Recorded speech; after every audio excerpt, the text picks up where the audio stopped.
Paz do Senhor a todos os irmãos e irmãs. Bem-vindo, família de Deus.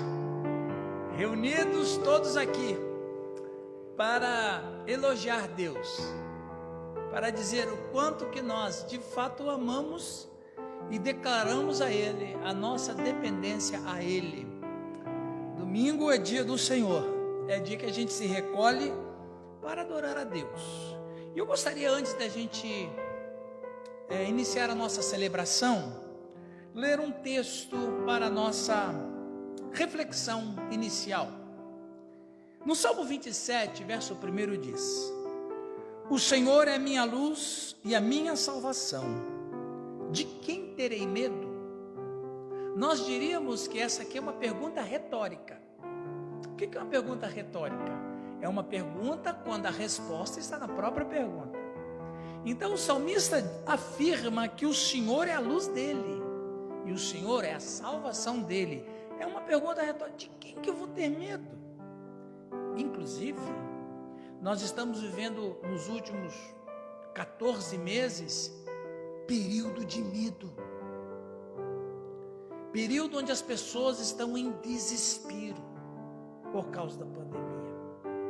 Mas o texto sagrado nos informa que a partir do momento que Deus é a nossa luz e a nossa salvação, a grande questão é: de quem terei medo? Quem de fato vai ocupar o meu coração? Na filosofia grega, o medo é um deus e o nome dele é Phobos. Então eu quero perguntar: quem vai habitar no seu coração? É o Senhor ou é o Phobos, ou o medo? Aí o salmista vai dizendo: o Senhor é a fortaleza da minha vida, a quem temerei? Outra pergunta retórica. Deus é a minha fortaleza. Agora, o Davi, quando está dizendo isso, aqui, pastor Alex, é um guerreiro que está falando, porque Davi foi tudo. Ele foi pastor, ele foi administrador, ele foi soldado, ele foi capitão de exército, ele foi um guerreiro. E aqui ele fala não como um poeta, não como um rei, não fala como um pastor, não, aqui ele está falando como um soldado. E aí ele diz: o Senhor é a fortaleza da minha vida, a quem temerei? E para finalizar: quando malfeitores me sobrevêm para me destruir, meus opressores e inimigos, eles é quem tropeçam e caem. Ainda que o exército se acampe contra mim, não se atemorizará o meu coração. E se estourar contra mim a guerra, ainda assim terei confiança. O que o salmista Davi está nos inspirando aqui, Vanilda, é exatamente isso. Nós estamos vivendo períodos terríveis, mas isso não significa que aquele que crê no Senhor vai ser engolido por isso. Que Deus nos ajude, que essa palavra encontre morada no coração da gente. E para você que está em casa assistindo esta transmissão, que no seu coração também não haja medo, mas que haja paz em Deus, porque Deus é o que cuida de nós. E acompanhando aqui, o que o nosso querido irmão Davi está dizendo é: ainda que um exército se acampe contra mim. Você já imaginou se chegar um exército contra a nossa cidade e acampar com um número de milhares de soldados à nossa cidade, sabendo o que vai acontecer em poucos dias? O prefeito e todas as autoridades civis e toda a população vai ficar com extremo medo. E ele diz: mesmo que se estoure contra a minha guerra, ainda assim terei confiança. Que nosso coração seja esse coração que confia, seja esse coração que nesse momento de pandemia, irmã Luzia, a gente confia em Deus. Eu vou me proteger, eu vou me cuidar, eu vou cuidar dos protocolos, mas do meu coração o Phobos não vai dominar, porque quem está no meu coração é outro rei, é o rei da paz, é o rei do consolo, é o rei de toda a terra, de todo o universo, chamado Jesus de Nazaré. Hoje à noite nós temos duas visitas especiais, minhas visitas, o pastor Hildo e a sua amada esposa, a Lu, estão hoje aqui com a gente. E daqui a pouquinho o pastor Hildo, para quem não conhece, ele é um pastor esportista. Ele nada, joga futebol, ele anda de bicicleta, joga vôlei, tudo isso aí, ó. Sabe que com os amigos a gente tem que aumentar um pouquinho. Mas o pastor Hildo, ele é pastor da Igreja Batista do Aeroporto, é meu amigo, meu irmão, a gente anda junto, a gente caminha junto, né? E pastor Hildo, eu estou muito feliz que você está aqui com a gente hoje. E o pastor Hildo vai estar alimentando esse rebanho, ele vai me pastorear hoje à noite também, porque ele vai ser o mensageiro da palavra de Deus. E hoje, enquanto ele ministra, ele vai ser pastor da Igreja Luterana Livre Central. Ele vai pastorear todos nós pela palavra de Deus. E essa querida Lu, você é muito querida, Lu? Que coisa linda, Deus te abençoe, Lu. Só faltou o Arthur, né?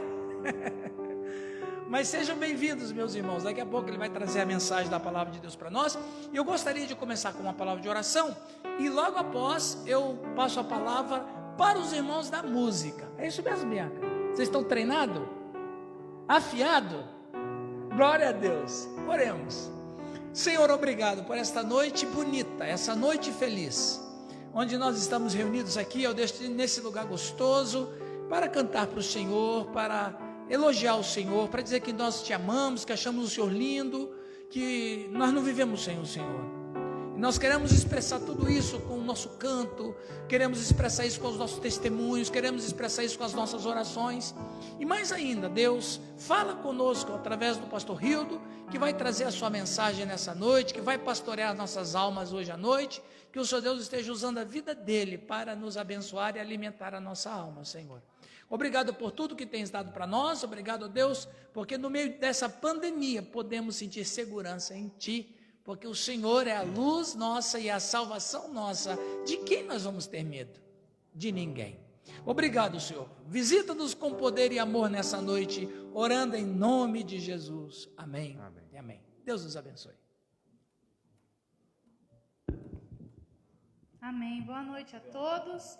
Vamos nos colocar de pé para louvar o nosso Senhor. E eu quero ler com vocês Salmo 145, capítulo 145, versículo 1, 2 e 3, que diz: Exaltar-te-ei, ó Deus meu e Rei, bendirei o teu nome para todo sempre. Todos os dias te bendirei e louvarei o seu nome para todo sempre. Grande é o Senhor e muito digno de ser louvado, e sua grandeza é insondável. Que nessa noite nós possamos estar com o nosso coração adorando, louvando ao nosso Senhor, que é grande, que é maravilhoso e que quer nos restaurar nessa noite. Amém? Amém. Essa primeira música diz: como é bom e agradável estarmos juntos aqui na casa do Senhor, como um corpo louvando ao seu nome. 1, 2, 3, 4.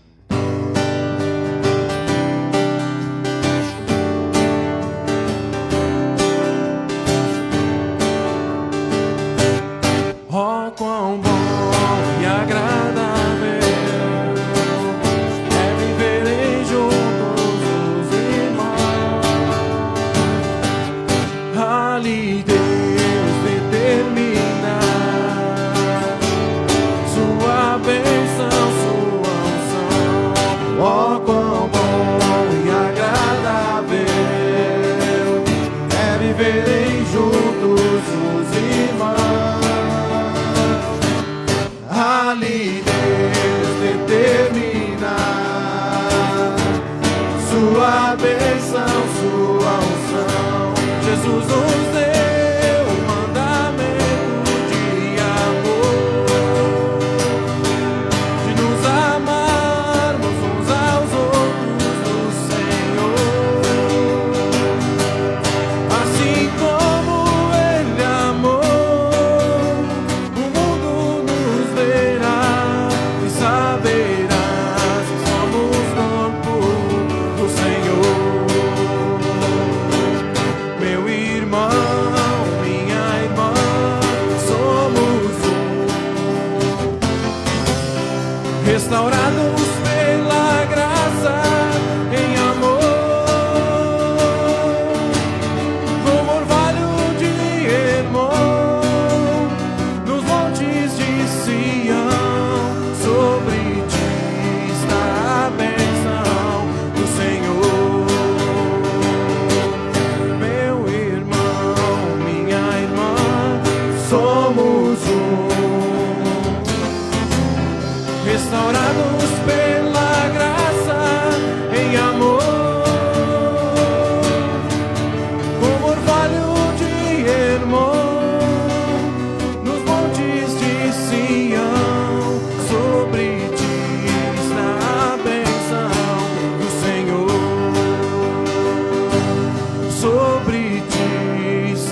Vamos lá, que agora tá faltando um ajudante aqui.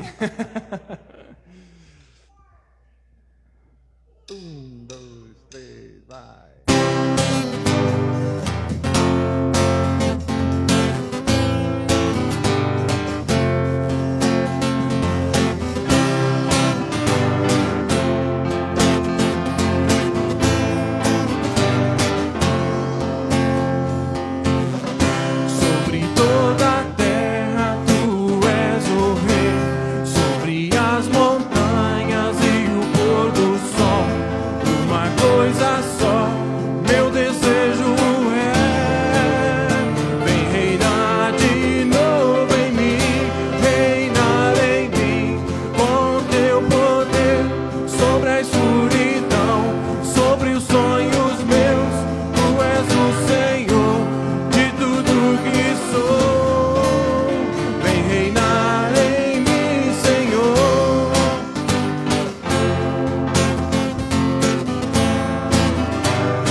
Sobre as montanhas e o pôr do sol, uma coisa só, meu desejo é vem reinar de novo em mim, reinar em mim, com o teu poder, sobre a escuridão, sobre os sonhos meus, tu és o Senhor de tudo que sou, vem reinar em mim, Senhor, reinar em mim, com o teu poder, sobre a escuridão, sobre os sonhos meus, tu és o Senhor de tudo que sou, vem reinar em mim, Senhor.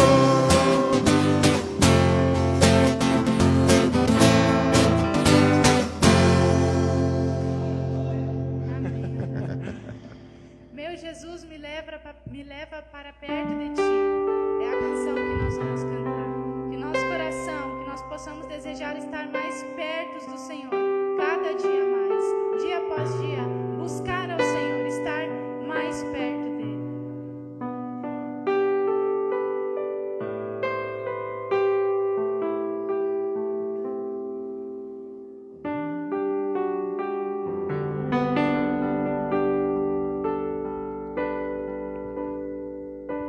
Meu Jesus, me leva pra perto de ti, me leva onde eu possa ouvir a tua voz, pois quando eu escutar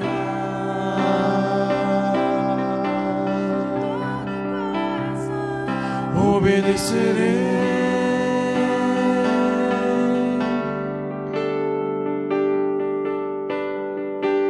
Cura meu coração, faz de mim tua vontade, pois só na tua vontade eu posso me completar. Eu posso me completar. Eu posso me completar.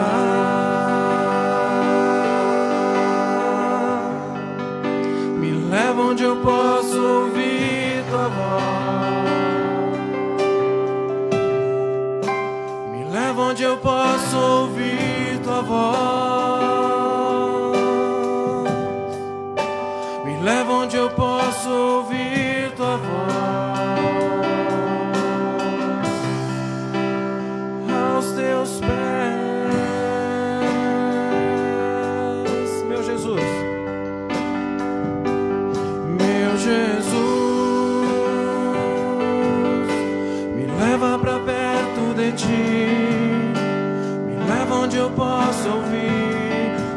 tua voz, pois quando eu escutar,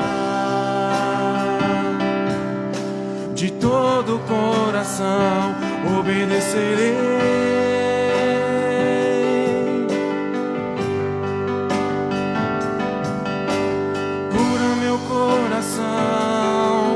Faz de mim tua vontade, pois só na tua vontade eu posso me completar. Posso me completar. Eu posso me completar.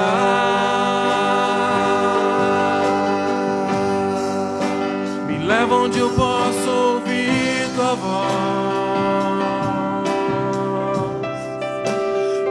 Onde eu posso ouvir tua voz. Jesus, me leva. Me leva onde eu posso ouvir tua voz. Aos teus pés. Oh, me leva. Me leva onde eu posso ouvir tua voz. Me leva onde eu posso ouvir tua voz. Jesus, me leva. Me leva onde eu posso ouvir tua voz. Aos teus pés. Senhor, Pai, te damos glórias, ó Deus. Convidamos o Senhor, ó Deus, para que o Senhor faça-se presente constantemente ao nosso meio, Pai. Convidamos para que o Senhor seja Senhor do nosso coração, de todo o nosso ser, Pai. Que a nossa vontade seja a vontade do Senhor, ó Deus. Que o Espírito Santo do Senhor alcance-nos, ó Pai, com a tua boa obra, Senhor.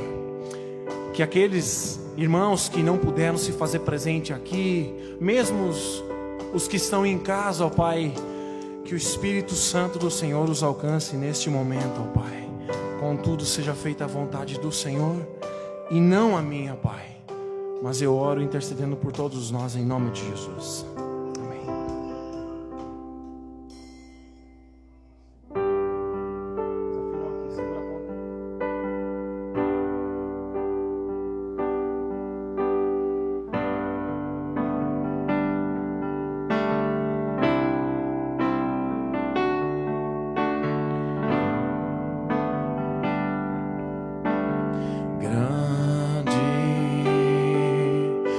O Senhor e muito digno de louvor na cidade do nosso Deus, seu santo monte. Só a igreja. Oh, Pai. Sim, Jesus. De novo. Grande é o Senhor e muito digno de louvor na cidade do nosso Deus, seu santo monte. A alegria de toda a terra.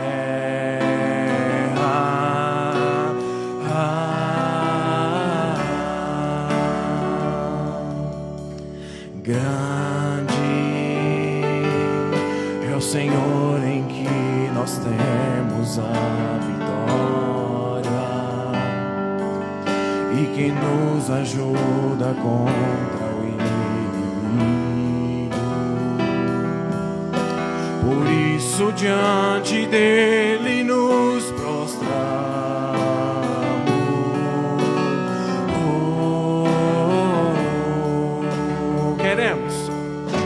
Queremos o teu nome engrandecer e agradecer-te por tua obra em nossas vidas. Confiamos em teu infinito amor, pois só tu és o Deus eterno sobre todas céu.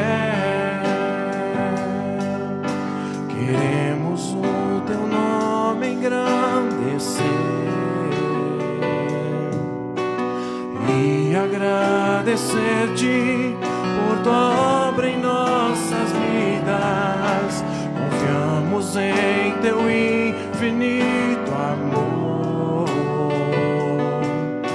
pois só tu és o Deus eterno sobre toda a terra. Só a igreja agora. Queremos o teu nome em grande. Sim, Pai, trabalhe o nosso ser, Jesus. Usa a nossa vida, ó Pai. Rendemos o nosso ser a Ti, Senhor. Faça morada o nosso coração, Deus. Transforma a nossa vida por completo, Pai. Pois só Tu és o Deus eterno sobre toda a terra.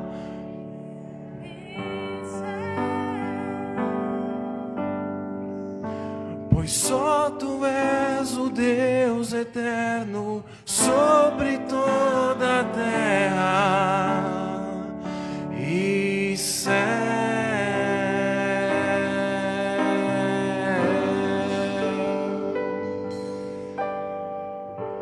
Pai, em nome de Jesus, nós possamos Te louvar com a Sua palavra que será pregada nessa noite, Deus. Que o nosso coração possa estar aberto para receber, Deus, a Tua mensagem, Senhor. Que nós possamos sair daqui edificados e transformados, porque Tua palavra é viva e eficaz, Deus. Use o Teu servo, Senhor. sim, Deus. Esteja aqui, Senhor, transformando a nossa vida nessa noite, Deus. Em nome de Jesus. Amém. Amém.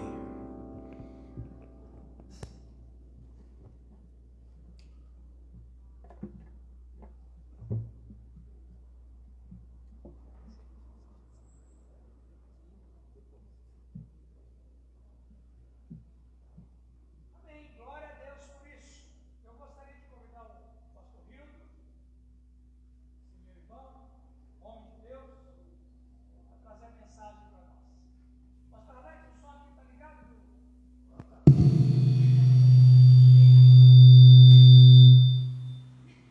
Agora tá, não é? Meu irmão, fica à vontade. Deus os abençoe. Amém.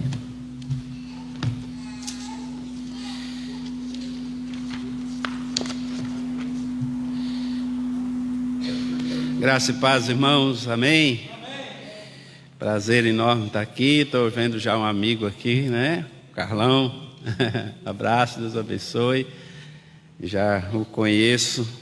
Obrigado, pastor Irã, pela confiança, pela coragem, né, de trazer um baiano para pregar. Pode alguma coisa boa vir lá da Bahia? É uma pergunta retórica. Amém, irmãos? Me sinto à vontade, em paz nesse lugar. Amém? Sinto paz mesmo de estar aqui, uma alegria muito grande de ter essa honra de poder estar com os irmãos, compartilhando da palavra de Deus. E quero me apresentar, sou o pastor Hildo, minha esposa, a pastora Luciana, apresentar o pastor Irã, mas nós temos um filhão, já está aí agora no mês de junho fazendo 20 anos, o Arthur, ficou em casa, não veio. E estamos ali pastoreando a igreja batista do bairro do Aeroporto. Estamos aqui na cidade de Campo Mourão há 2 anos e 5 meses. Está chegando o período do frio, é o pior momento para mim. Imagina um baiano nesse tempo agora de frio, né? Hoje eu quase trago um casaco, mas eu acho que o Irã depois ia ficar tirando sarro, porque ele é sarrista. Então eu tenho que tomar cuidado com o pastor Irã, né? Porque ele não é fácil, né, irmãos? Ainda mais comigo. Mas é uma alegria enorme poder compartilhar a palavra de Deus com os irmãos. Amém? Os irmãos já oraram pela minha vida. Eu creio que Deus está no controle e vai nos direcionar em tudo nesse momento. Amém? Eu quero que você abra a sua Bíblia lá em Mateus capítulo 9, tá? Mateus capítulo 9. Deixa a sua Bíblia aberta. Pastor Aguiar Valvassoura, da Igreja Nazarena em Campinas, ele tem uma palavra que fica assim sempre no meu coração. Ele prega sempre de forma expositiva. E ele diz assim: se você fechar a Bíblia, acaba o sermão.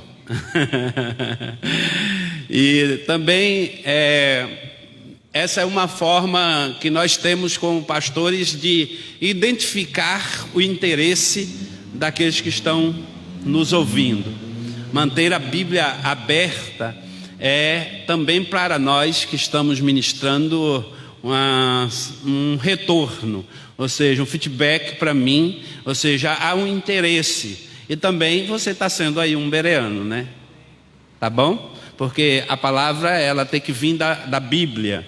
Então nós vamos ministrar nesse texto de Mateus capítulo 9, versículo 35 em diante. Você deixa aí a sua Bíblia aberta. Eu coloquei como um tema e fiz uma proposta aos queridos irmãos sobre os desafios de Jesus para a igreja hoje. E vamos pensar um pouquinho em vocês, né? Vamos pensar um pouquinho no nosso contexto, contexto de vocês, o meu contexto, que é bem parecido, que eu estou vivendo, um período de restauração da igreja, não é? Chegamos também numa situação muito difícil, mas graças a Deus, Deus tem feito algo extraordinário na nossa vida ali como igreja, no bairro ali do aeroporto, e na igreja também batista do aeroporto. Claro que nós temos enfrentado, todos nós, não é só uma dificuldade ali do pastor Rildo, mas também a dificuldade aqui de todos nós, dos irmãos, de toda a igreja, não só aqui em Campo Mourão, mas em toda a terra, nesse período pandêmico, nesse período de pandemia.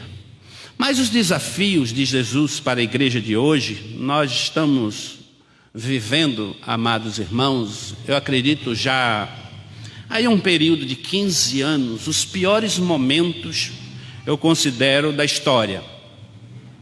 Os piores momentos da história que a igreja está enfrentando, de crise moral, corrupção na política, no poder judiciário, no nosso meio também pastoral, no seio da igreja. Esse período também da pós-modernidade, que os irmãos também já devem ter ouvido muito sobre pós-modernidade, também assolou a igreja por muitos anos. Tirou da igreja a centralidade, né, do púlpito, da palavra. Muitas igrejas perderam a centralidade da palavra e algumas igrejas se tornaram verdadeiros shows, né? E a exaltação ao homem tem sido uma coisa assim absurda. Então nós estamos vivendo um período de degradação também e vocês têm uma entidade de criança lá no seminário e a Lur também já trabalhou como coordenadora de abrigo. Eu já também participei da fundação de uma casa do menor lá em Ilha Solteira, na cidade que eu pastoreei por 11 anos. E nós vivenciamos essa situação, essa crise dentro da família, do lar. A família que é um lugar de segurança, né? Um lugar onde a manifestação do afeto, onde as crianças deveriam crescerem e receberem afeto, a gente se depara com uma crise também familiar. Nós sabemos estatisticamente que é dentro do próprio lar, dentro da própria casa, que as nossas crianças e nossos adolescentes são violentados, agredidos de alguma forma, emocionalmente, não é fisicamente, e aí vai. Então, a família que era sinônimo de segurança, de conforto, da manifestação do afeto, do carinho, não é? Da formação da personalidade. e do caráter dos nossos adolescentes, se tornou esse lugar hostil. E eu digo para os irmãos, não é fácil lidar com isso, e não tem sido fácil. Nós lidamos com isso. Irmãos, como é triste você ter um relato de uma criança que passou por um momento como esse, porque não existe figura mais terna, não existe figura mais carinhosa do que um avô. E eu lembro que uma vez uma criança, ela sentou, né, e eu participei desse momento, e para mim foi um momento que marcou muito a minha vida, aquela criança falando que ela foi violentada pelo próprio avô. Duro demais. Então é uma crise também familiar. Aí você pode estar perguntando, mas pastor, o que isso tem a ver com a igreja? Isso está ligado diretamente à igreja, porque a igreja, ela é constituída de família e também de uma sociedade ajustada. Nós, por muito tempo, né? Acredito que também eu sou histórico, vocês também. Caminhamos aí juntos nessa historicidade, mas igreja, família forte. Falamos em nossos púlpitos por muitos anos, igreja forte, não é verdade? Família forte, igreja forte. Então nós temos que ter esse foco, essa visão da restauração da família. Então a igreja, ela começa lá na minha casa, ela começa em casa. Ela começa no casamento, na estruturação das famílias, do casal, dos filhos. E o reflexo vem para a vida da igreja, da comunidade ao qual você está inserida. Quando você vê uma igreja doente, fraca, você pode observar que as famílias estão precisando ou estão pedindo socorro. Então é importante nós entendermos isso, que a família, ela é a base da igreja, da vida da igreja, ela é o coração da igreja. Então, meus irmãos, eu quero caminhar com vocês aqui nesse sentido, de que os desafios de Jesus para a igreja hoje, quais os desafios dos irmãos, quais os desafios que vocês têm como igreja, que eu tenho numa sociedade pós-moderna, numa sociedade relativista, numa sociedade onde o secularismo está dentro da igreja e nós lutamos contra isso. Eu acredito que os irmãos também.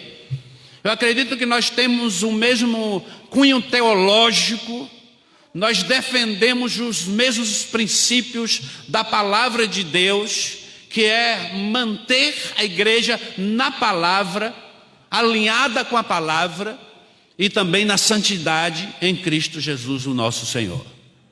Então esse é o nosso grande desafio, não deixar que a igreja se perca, não deixar que a igreja sofra com tantos ataques, porque, meus amados, entenda uma coisa, eu queria que os irmãos entendessem uma coisa, quando nós, e isso é histórico, quando a igreja sofre uma perseguição que ela vem de fora, a igreja cresce, presta atenção, a igreja cresce. Mas quando isso acontece dentro da igreja, no coração da igreja, no seio da igreja, a igreja é destruída. A igreja sofre com tudo isso. Então é importante nós, porque nós como igreja de Cristo Jesus, nós não temos medo do mundo. Nós temos a palavra de Deus que nos garante. O Senhor Jesus diz, olha, as portas do inferno, elas não prevalecerão contra a igreja do Senhor. Isso é palavra de Deus para a vida da igreja. Ou seja, nós não temos medo no nosso coração do mundo. Não temos medo. de enfrentar esse mundo aí, de enfrentar a pandemia, de enfrentar essas crises que algumas aqui que eu estou apenas pincelando, senão nós vamos ficar somente na introdução. Então nós temos um desafio enorme, mas nós precisamos curar, restaurar o coração da igreja para que ela possa avançar, para que ela possa entender que ela é a igreja de Cristo, que há um general à frente dela, que há um Senhor que nunca perdeu e não perderá nenhuma batalha. Oh glória! Amém, meus amados? E essa unção, este poder, ela vem de Deus, ela vem do Senhor sobre a nossa vida, ela vem do Espírito Santo que nos capacita, que capacita a mim e a você. Então Jesus, ele também estava no seu ministério aqui enfrentando alguns desafios que eu quero tratar com os irmãos, e eu quero mostrar para os irmãos algumas coisas importantes, porque eu tenho visto muitas igrejas recuando, igrejas não só a nível de Brasil, mas principalmente, irmãos, na Europa, uma tristeza. Grandes igrejas históricas viraram boates, clubes. Então a igreja entrou numa falência espiritual, moral, por não entender e não alimentar a igreja na palavra e fugir dos princípios da palavra de Deus. E há algumas perguntas que nós precisamos fazer. O que nos está faltando? Estrutura não é? Meu Deus, cheguei aqui e fiquei encantado com vocês. Eu estou aqui 2 anos e meio, nunca entrei aqui na igreja, né? Eu sempre passo aí na frente, vejo a fachada, mas vocês têm uma igreja linda. Estrutura não lhes falta. Não falta estrutura sonora, equipe de louvor, ministros de música. Vocês têm aqui uma estrutura maravilhosa, então não falta a igreja estrutura. Não estou falando só de vocês, mas a igreja brasileira, a igreja no mundo, a estrutura, a capacitação, a ensino. Falta dinheiro, não falta recurso, não falta, irmãos. Deus não deixa faltar recurso para a igreja. Em todos os lugares nós estamos agora no 3º ministério, 4º, né? Porque uma foi uma congregação. Mas em todos os lugares que nós chegamos para pastorear não havia recurso nenhum. Quase nenhum, estrutura quase nenhuma. E não havia gente, poucas pessoas. E só um milagre de Deus. Mas Jesus é o Senhor da obra. Deus é o Senhor da obra. Deus faz. Deus levanta pessoas. Deus usa pessoas. Eu quero poder, nesse texto, mostrar primeiro que Jesus aqui no capítulo 9, versículo 35, ele dá 3 ênfases importantes. Por isso deixa a sua Bíblia aberta, tá? A Bíblia diz que Jesus percorria todas as cidades e povoados. Jesus ia passando por todas as cidades e povoados. Irmãos, Jesus começa o seu ministério. Jesus não começa o seu ministério nos grandes centros. Primeiro, Nazaré, uma cidade pequenininha. Pequenininha, era uma vila, mais ou menos de umas 35 casas. Eu passei por essa região. Não estou falando isso para me exaltar, porque as pessoas às vezes acham que a gente está se exaltando porque a gente foi em Israel. Mas foi um presente de Deus para mim. Eu, em Jerusalém, imagino um baiano que nasceu numa cidadezinha pequena de 3.000 habitantes, em Jerusalém. Eu falava assim, é muito milagre para mim. Tinha momentos, gente, que eu ficava assim meio que perdido, assim, eu ficava olhando para cima, olhava para tudo que eu lugar, eu ficava meio que como bobo, né? Sabe quando você recebe algo tão grande assim que você fica assim num êxtase de alegria, que você não tem explicação, por mais que você busque alguma palavra, alguma coisa para explicar, você não consegue. E de repente eu estou em Jerusalém. Meu Deus do céu. E eu estava ali na Galileia. Olha, eu na Galileia. Aquele povo falando inglês, outros falando lá em aramaico, não é? E tantas línguas, e eu só tinha um baianês. Não ri não, Irã, é verdade. Eu enrolava a língua e misturava, saía baianês. E alguns até me entendiam. Interessante, mas era uma região, irmãos, vocês imaginam agora, vocês imaginam no tempo de Jesus. Naquele tempo, a dificuldade que era para Jesus pregar o evangelho do reino. Jesus tinha um desafio, era pregar o evangelho. A Bíblia diz, o que esse texto revela? Revela movimento. Jesus não ficou parado. Jesus não ficou olhando, ele não buscou uma estrutura para entrar dentro dela e dizer, não, aqui agora eu estou aqui, o povo já sabe quem eu sou, eu já despertei. E se você olhar um pouco o contexto aqui, você vai ver que Jesus fez vários milagres, muitos milagres, mas havia uma guerra aqui, está no versículo 34, os fariseus disseram assim, olha, é pelo príncipe dos demônios que ele expulsa demônios. Os fariseus estavam caçando Jesus. Os fariseus estavam em busca de alguma coisa, buscando um motivo para incriminá-lo. E ele havia feito muitos milagres. Se Jesus construísse uma cabana, em qualquer lugar não caberia as pessoas. Mas Jesus não. Jesus tem uma visão diferente. Jesus disse, eu preciso me movimentar. E a Bíblia diz que Jesus começa ali pela Galileia, e ele vai pregando Cafarnaum, e ali vai andando pelas vilas, aldeias. A Bíblia fala aldeias pequenas, lugarejos, irmãos. Vocês têm um privilégio, e eu agora também, né? Porque eu já sou moroense também. Mas essa cidade é linda, é linda. Meus irmãos, vocês tem algum nordestino aqui? Levanta a mão. Não, só eu. Vocês não sabem o que é pobreza. Vocês não sabem o que é dificuldade. Eu passei 8 anos agora, eu nasci na Bahia, mas pastoreei 8 anos numa cidade chamada Ceabra.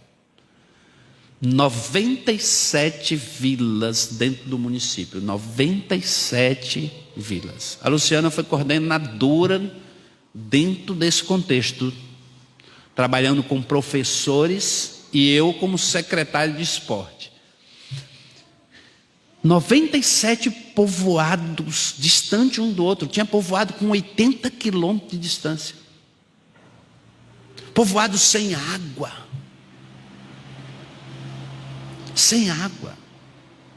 Pessoas pobres. Meus queridos, chegava na igreja em alguns momentos, eu fiz algumas campanhas. Eu lembro que a gente pegava roupas usadas e todo mundo trazia roupa, e eu fazia campanhas, e ali eu conseguia na cidade também, de lojista, roupas, essas lojas, eles pegam ponta de estoque, roupa com defeito e tal, e às vezes eles vão ali, até eles vão dar para alguma entidade, e eu ia lá, conversava, e eu falava dos meus trabalhos sociais. Eu lembro que eu jogava dentro do fundo do carro assim, e eu fiz um projeto esportivo com 200 meninos só em povoados pobres. 200 crianças. Aí eu chegava assim, eu lembro que o primeiro dia eu falei, Lu, será que eles vão querer essas roupas? Meu Deus do céu. Quando eu abri o fundo do carro assim, os meninos quase entraram dentro do carro. Sobrou uma peça. Eu fui fazer um cadastramento daquelas crianças, mas de propósito, para conhecer o contexto familiar deles. Meus irmãos, cheguei em casa, crise de choro eu tinha. A Luciana muitas vezes chegou em casa chorando, porque ela, como professora, a criança 9h30 da manhã, ela estava para desmaiar e ela identificava que é porque a criança não tinha tomado café. Sabe qual era o café dela? A merenda. Ela não via a hora de bater o sinal para tomar a sua merenda, porque era o café dela. Meus irmãos, aqui não tem pobreza. Eu falo para o pessoal da igreja, as pessoas olham para um bairro como Tropical, olham para um bairro aqui da cidade aí e dizem, não, esse bairro é um bairro pobre. Que pobre, irmãos? Aqui é um lugar próspero, abençoado demais. As pessoas bebem água da torneira. Você sabe quantos dias eu ficava sem cair água na torneira na minha casa? E eu morava no centro da cidade. Já chegou a ficar 23 dias sem cair água. Eu tinha um reservatório de 5.000 litros de água. E quase todo mundo tem, de 5, 10 mil litros. Porque cai água a cada 15 dias, 10 dias na torneira. Eu não tinha torneira, lá não tem esse negócio de lavar carro. Eu nunca lavei o meu carro com a mangueira. Aqui, quando eu cheguei, eu olhei assim a casa, não tinha um reservatório. Eu chamei os irmãos da igreja, eu falei, irmãos, vocês precisam colocar uma caixa aqui. Aí o irmão falou assim para mim, pastor, aqui não falta água não. Eu falei, não, vocês estão brincando. Não falta água. Não, vocês precisam colocar um reservatório. Eu estou insistindo até hoje, porque é um trauma, né, esse negócio. Vai faltar água a qualquer momento. Meus queridos irmãos, comece a agradecer a Deus pelo lugar que vocês vivem. Mas entenda uma coisa, da mesma forma como eu estava num lugar de pessoas pobres, como aqui era o contexto de Jesus. Pessoas carentes. Ele não vai para Jerusalém no primeiro momento, ele começa nos povoados ali, realizando milagres, curando as pessoas, pregando o evangelho do reino, chamando aqueles homens simples e letrados para segui-lo. Então aqui revela uma igreja em movimento. Se vocês como igreja, e eu digo isso para a minha igreja sempre, se nós não entendermos isso, que nós precisamos nos movimentar, porque há pessoas, pode ser, amados, que não falte água, não falte comida, aqui é um lugar próspero, mas é um lugar de pessoas carentes da presença de Deus, de pessoas vazias de Deus, de pessoas que precisam serem libertas da religiosidade, da tantas coisas que estão aqui nessa cidade. Um espírito de idolatria terrível. Então a igreja precisa se movimentar. Então essa era uma ênfase. A segunda ênfase era que Jesus, olha o texto diz aqui, o que ele fazia? O que ele fazia? Ele ia nos povoados, mas ele fazia o quê? Ensinava. Fala, ensinava. Ensinava o quê? A palavra. Ele pregava o quê? O evangelho do reino. Essa é a nossa mensagem, ela não muda. Essa mensagem não muda, ela nunca mudou e ela não pode mudar. A mensagem do reino. Então nós precisamos pregar a mensagem do reino, onde eu for. É interessante isso, amados, queridos. Quem conheceu Jesus verdadeiramente no seu coração, na sua alma, teve a sua vida transformada, ele pode estar em qualquer lugar, ele pode ir em qualquer lugar, ele vai falar do evangelho do reino. Eu e o Irã, a gente convive bastante. Durante a semana a gente tem vários encontros em vários lugares. Em seminário, né, meu professor. Como é bom. Poxa, eu cheguei aqui encontrar você. Você foi um presente de Deus na minha vida. Foi mesmo. Sou chorão, né? Não tem jeito para não chorar essas coisas, porque, irmãos, não é todo lugar que você encontra um amigo que te ajuda. E eu tenho sido renovado ali naquele seminário. Minha esposa me motiva muito. Tem terça-feira, Irã, que eu realmente estou cansado. Eu digo assim, amor, acho que eu não vou não. Ela diz assim, não, você é outro quando volta de lá. Olha que coisa boa. Minha esposa percebe que eu estou sendo restaurado no meu coração, na minha vida espiritual. Por quê? Porque eu estou ouvindo da palavra de Deus, isso está trazendo ânimo para mim, isso está me fortalecendo. Então, o que vocês estão recebendo aqui hoje à noite, vocês estão sendo fortalecidos, ensinando a palavra. Meus irmãos, a igreja, ela já pecou demais. Veja vocês, olhem um pouquinho atrás, olhem um pouquinho. Meus irmãos, eu construí um templo e eu lembro, nós fizemos 16 salas. E no projeto, é engraçado, né? Como que a gente pensa pequeno. Deus é grande e nós somos tão pequenos, que a gente pensa tão pequeno. Eu lembro que essas salas foram construídas, nós investimos, e nós tínhamos 600 lugares, cadeiras como essa, só que separadas. A igreja encheu, 600 pessoas. Nós ganhamos muitas almas para Jesus. Aí nossa escola bíblica, ela cresceu tanto, que as pessoas não cabia mais nas classes. Aí a gente fazia uma classe única com todos os adultos e o tempo ficava cheio. Mas a escola bíblica sempre foi uma das coisas que nós priorizamos, e até hoje nós não abrimos mão da escola bíblica. Eu vi vocês aí retomando a escola bíblica, fazendo os posters. Continue fazendo, porque isso vai atrair pessoas que estão sedentas pela palavra de Deus. Irmãos, há muitas pessoas que elas querem a bênção. Há muitas pessoas que elas estão indo na igreja, talvez por falta de entendimento, buscando cura, libertação. Sim, elas também precisam disso. Nós vamos falar desse assunto. Mas na verdade, quando elas se encontrarem com o ensino da palavra de Deus, quando elas começarem a terem sedes pela palavra de Deus, elas vão entender a necessidade de aprendermos da palavra de Deus.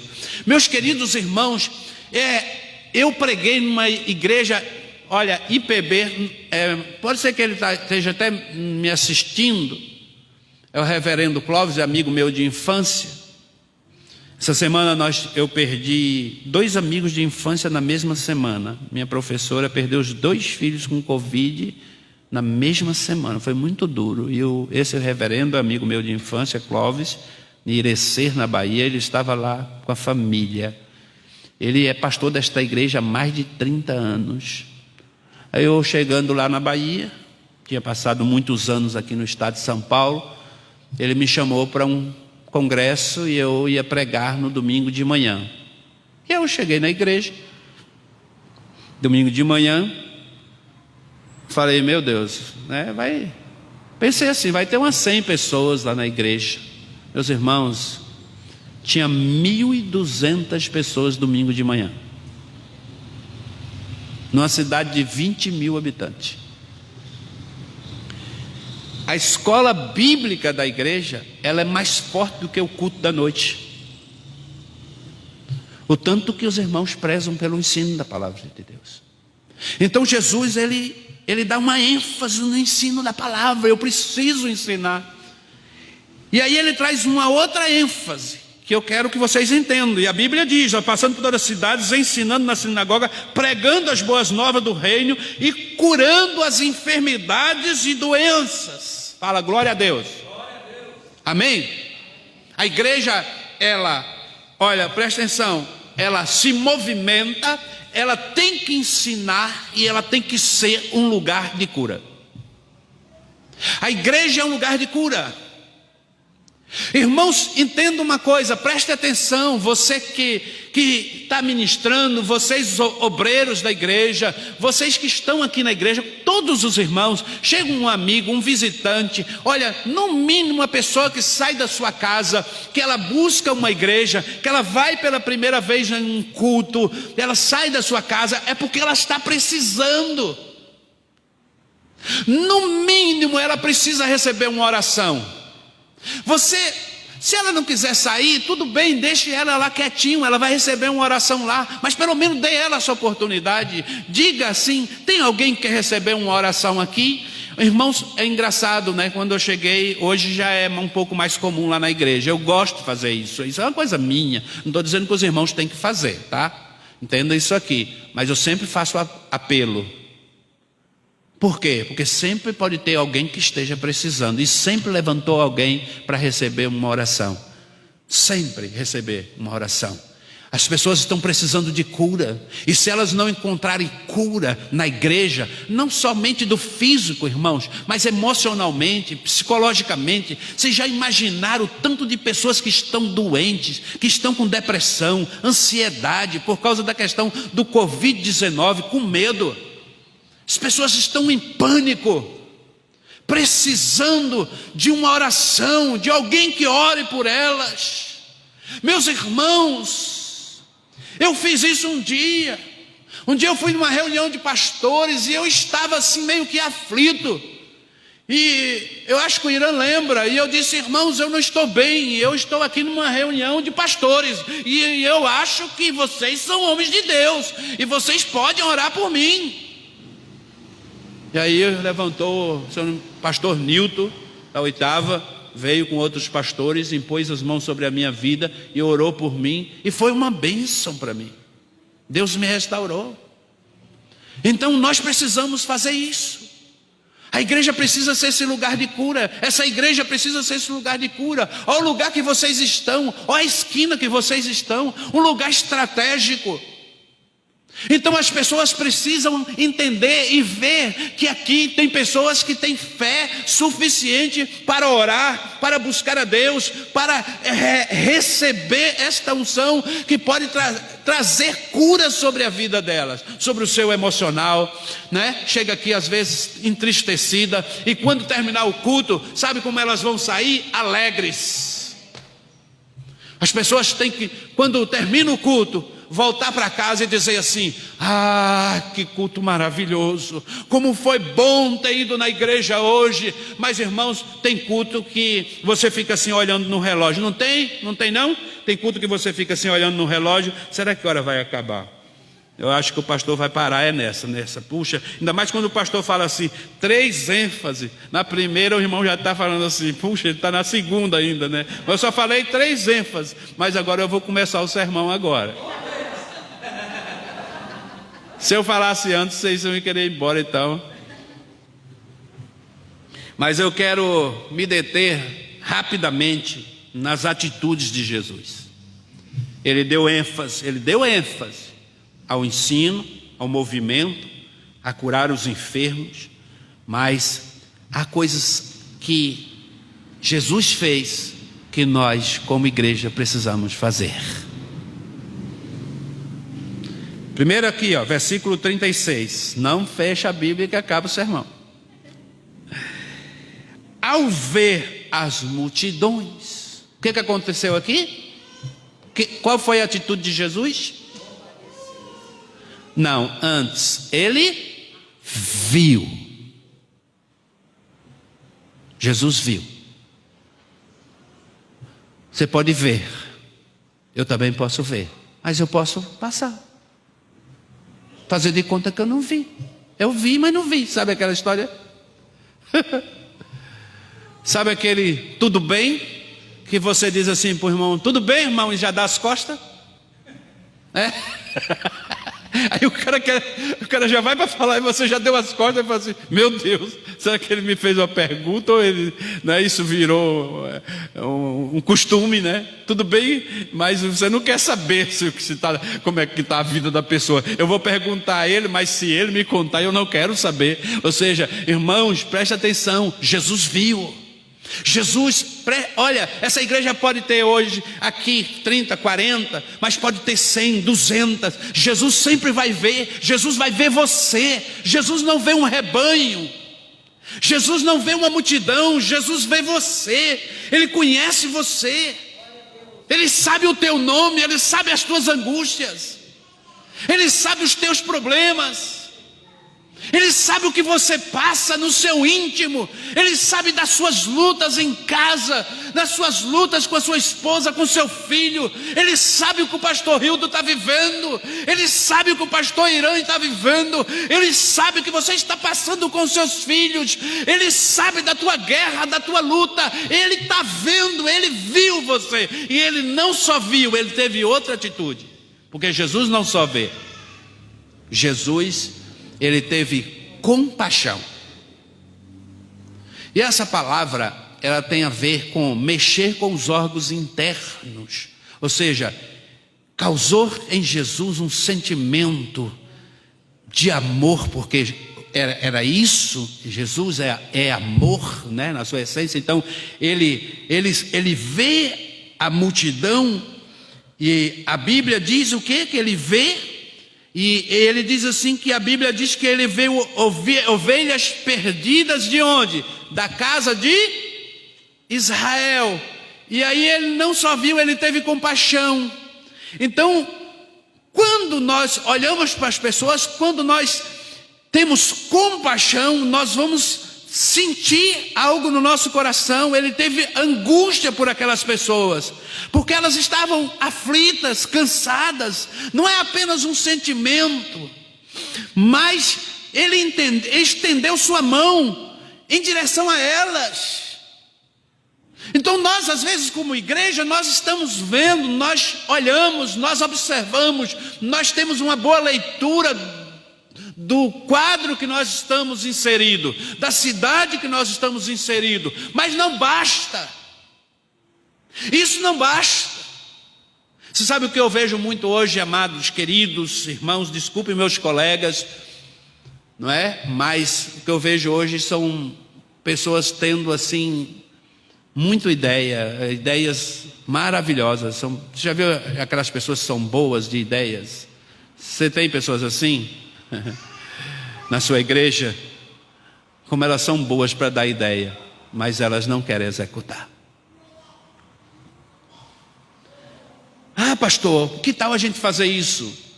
Mas nem ela vai participar. É terrível isso. Irmãos, acho que nós precisamos mais de ação. Nós estamos vivendo um momento tão duro. Meus queridos, amados irmãos, eu gosto muito de jogar futebol, né? Passei minha vida jogando futebol. Minha família inteira ama futebol. A gente viveu futebol. Eu vivi futebol desde que nasci. Depois, então nesse período aqui da pandemia, eu comecei a andar de bicicleta por causa de uma lesão no joelho e também por causa das restrições. E aí eu comecei a gostar da bike. E hoje eu sou um bikeiro. E eu não paro de pedalar, né? Minha esposa já está com ciúme da bicicleta. Carlão está rindo, mas é verdade, viu, Carlão? Ó, meus queridos irmãos, muitas vezes de madrugada eu fiquei dando volta na UPA e orando pelaquela UPA de bicicleta. Isso é loucura. Não é loucura, é compaixão. É compaixão. A igreja às vezes, nós não estamos podendo fazer isso, fazer aquilo. Mas, irmãos, tem coisas que você pode fazer. Use a sua inteligência. Porque nós aprendemos sobre o poder da oração. Nós aprendemos que a oração pode muito na sua eficácia. Mas às vezes, pastor, mas a gente ora em casa. Mas, irmãos, é necessário também termos uma atitude. Porque quando a gente vê, também esse sentimento de compaixão nos leva a uma ação. Então a minha atitude de sair de onde eu estou para ir orar por alguém, às vezes na calçada daquela pessoa que está enferma, às vezes aquela pessoa que está lá no isolamento, às vezes aquela pessoa que está lá na Santa Casa, aquela pessoa que está na UPA, você vai lá na frente da UPA, ou dentro do seu carro, para o carro lá, ore, ou clame a Deus pela vida dessa pessoa, ou até mesmo na sua casa mesmo, de madrugada. A questão é, você está fazendo isso, você está se doando, você está se colocando na brecha pela vida das pessoas que estão morrendo. Você chora, você sente dor, você tem angústia. Essa semana, eu passei a semana chorando pelos meus amigos de infância. Sabe, uma mãe que enterra um filho, acaba de enterrar o filho, e quando chega em casa à noite recebe a notícia que o outro morreu? E hoje ela está enterrando o outro. Muito duro. Muito duro.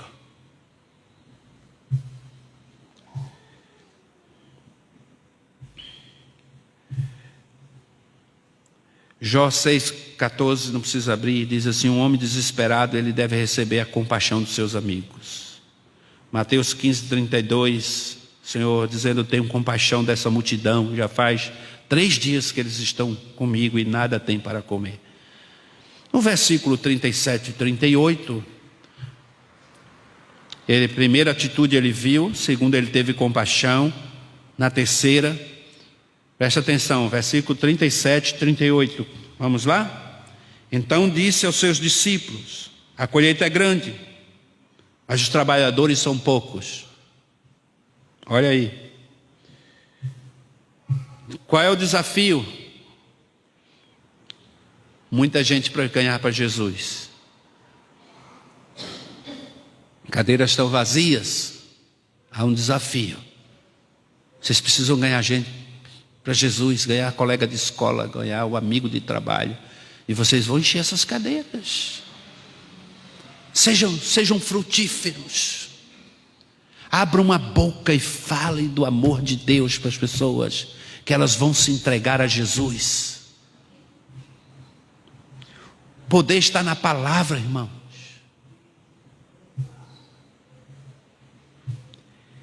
Aí ele diz assim: peçam, pois, ao Senhor da colheita que envie trabalhadores para a sua colheita. Ou seja, presta atenção, o que Jesus está ensinando? Orar o que Jesus mandou. Orar o que Jesus mandou orar. O que Jesus está ensinando? Que nós como igreja, quando nós estamos precisando de pessoas, essa é a minha oração todos os dias, irmãos. Eu oro o que Jesus mandou orar. Eu chego na igreja, às vezes eu falo: Senhor, tenha misericórdia, Senhor, da minha vida.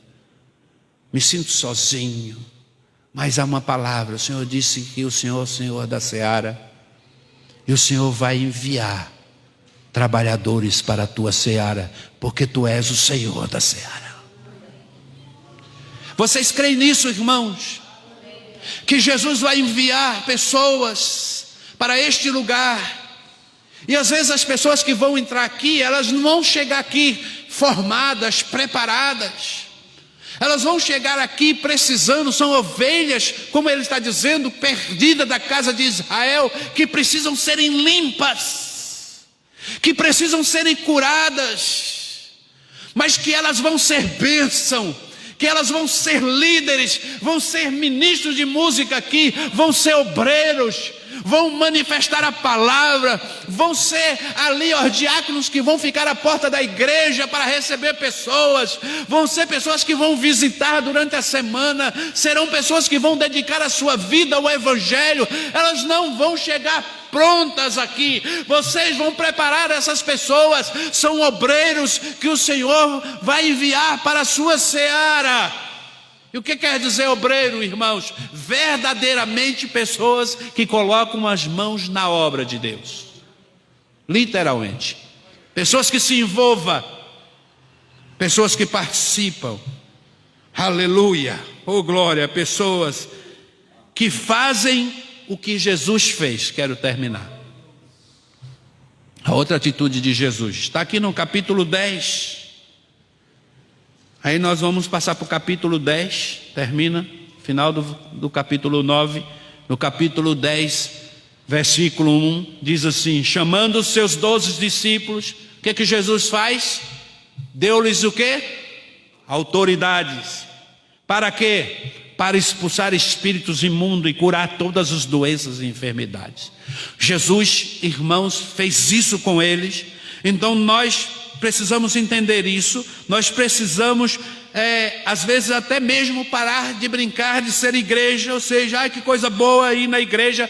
Meus amados irmãos, o evangelho não é uma brincadeira, ir à igreja não é um hobby, não é ir como você vai num shopping center. Às vezes a gente tem já como costume no domingo colocar uma roupa, ficar bonito, e é importante você colocar a melhor roupa, ficar bonito para vir à igreja, e como é bom ver as pessoas bonitas na igreja. Isso quer dizer que você está dando o melhor para o Senhor, mas você sabe que você vem para a igreja não para receber, você vem para a igreja para ministrar culto ao Senhor, primeiramente ao Senhor e depois também ministrar ao seu irmão. Então você vem para a igreja para servir.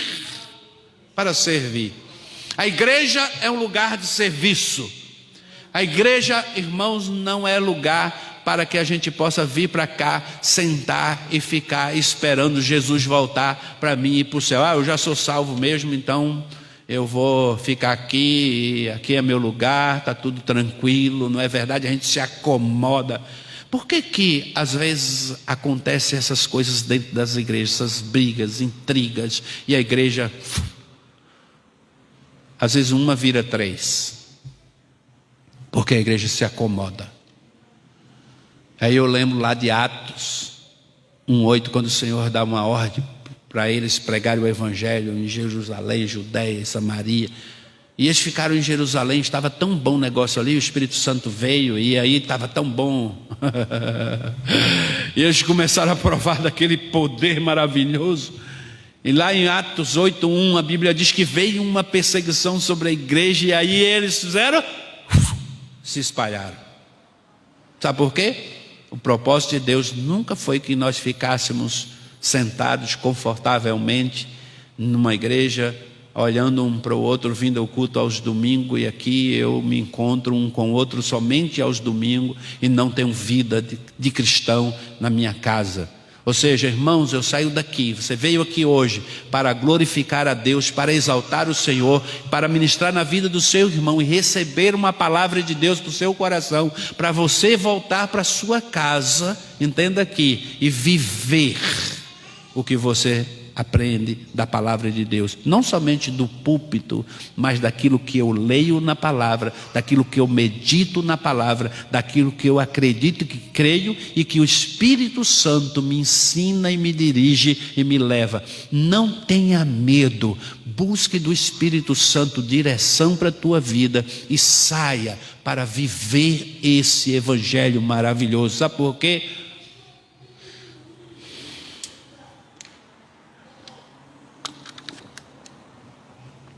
Nunca vivemos dias tão incertos.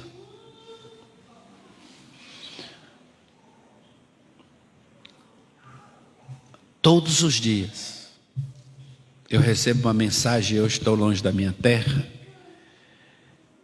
de alguém que é das minhas raízes, ou está entubado numa UTI, ou está contaminado pelo Covid-19, ou já partiu.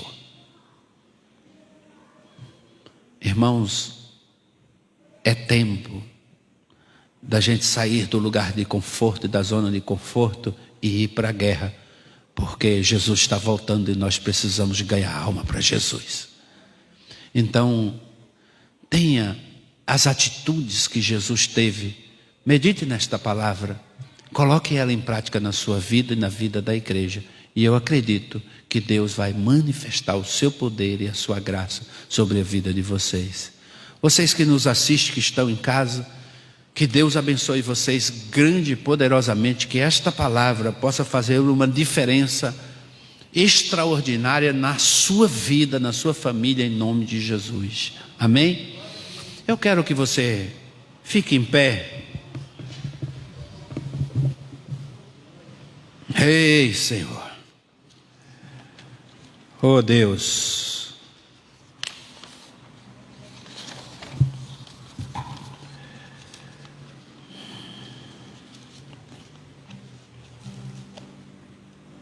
Espírito Santo, quantas pessoas, Pai, o Senhor já resgatou. Eu lembro daquela senhora, Senhor, que um dia eu passei de frente daquele bar, e o Senhor disse ao meu coração: entra e fala do meu amor para ela. E eu entrei. Aquele bar cheio de homens bêbados, mas eu olhei nos olhos daquela mulher escrava, e eu disse: Jesus te ama. E ela começou a chorar ali mesmo, naquele balcão. Eu orei pela vida dela. Ela entregou a sua vida a Jesus. Meses depois, ela já estava batizada. Ela já tinha vendido o bar.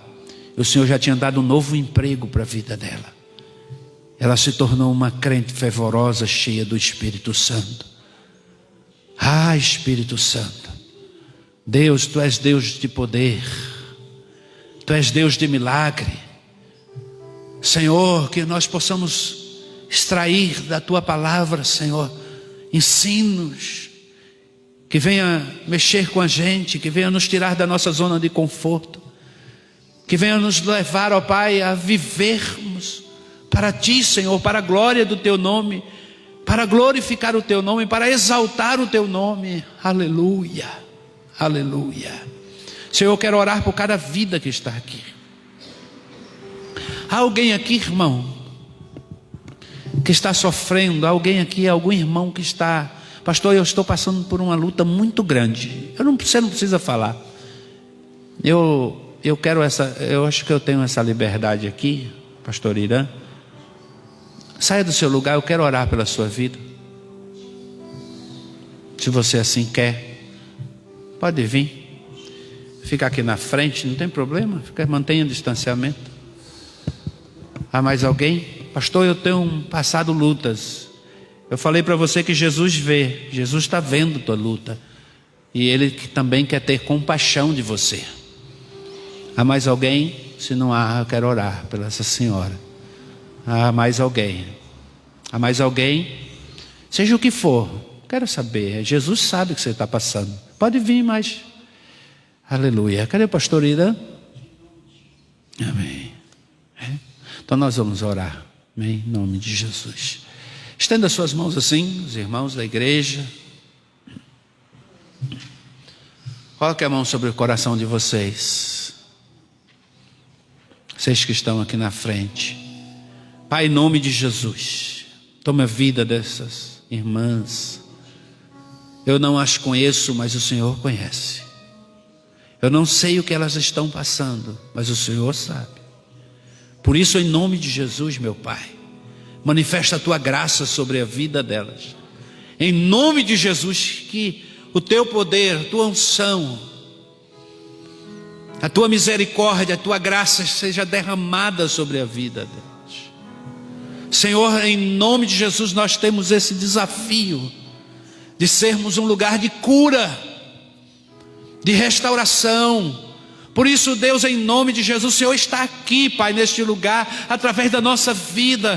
O Senhor está em nós, ó Pai. O Senhor é a própria cura para a vida desses irmãos. Por isso, Deus, manifesta sobre a vida delas agora a Tua bênção, em nome de Jesus. Que elas sejam tocadas agora pelo Teu Santo Espírito. Eu oro em nome de Jesus. Amém. Amém. Deus abençoe a vida de vocês. Pode se assentar. Em nome de Jesus, mãos. Aleluia.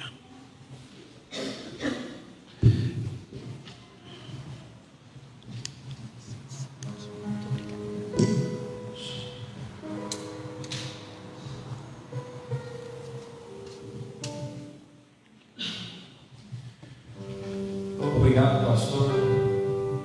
Que o Senhor continue te usando grandemente, que o seu ministério seja próspero, que a sua vida, assim como foi para nós exemplo, continue sendo aonde você for, aonde o seu rebanho estiver, que a vida daqueles que servem na igreja onde o Senhor ministra a palavra de Deus, a favor do Santo Espírito do Senhor, Ele usa a tua vida e abençoa a vida do Senhor em nome de Jesus. Amém? Irmãos, nós estamos dando quase término ao nosso culto. Nós vamos ainda entoar o hino Chuvas de Bênçãos. Se você quiser ficar de pé, também aproveite esse tempo para trazer suas ofertas, seus dízimos à frente. Use este momento para isso. Nós vamos estar louvando ao Senhor. E após este hino, eu convido novamente o pastor a subir à frente, a dar a bênção para a gente final, após nós cantarmos o hino, ok?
Amém, amados? Vamos ficar todos em pé, em nome de Jesus, aleluia, glória a Deus. Que a graça do nosso Senhor Jesus Cristo, e o amor de Deus Pai, e as consolações do Espírito Santo, esteja sobre a sua vida, agora e para sempre. Amém. Digam amém. Amém. Deus abençoe grandemente a vida dos irmãos. Amém. Lembrando, pessoal, domingo que vem, às 9 horas, a nossa escola bíblica dominical. E à noite, às 18h30, o nosso culto. Amém?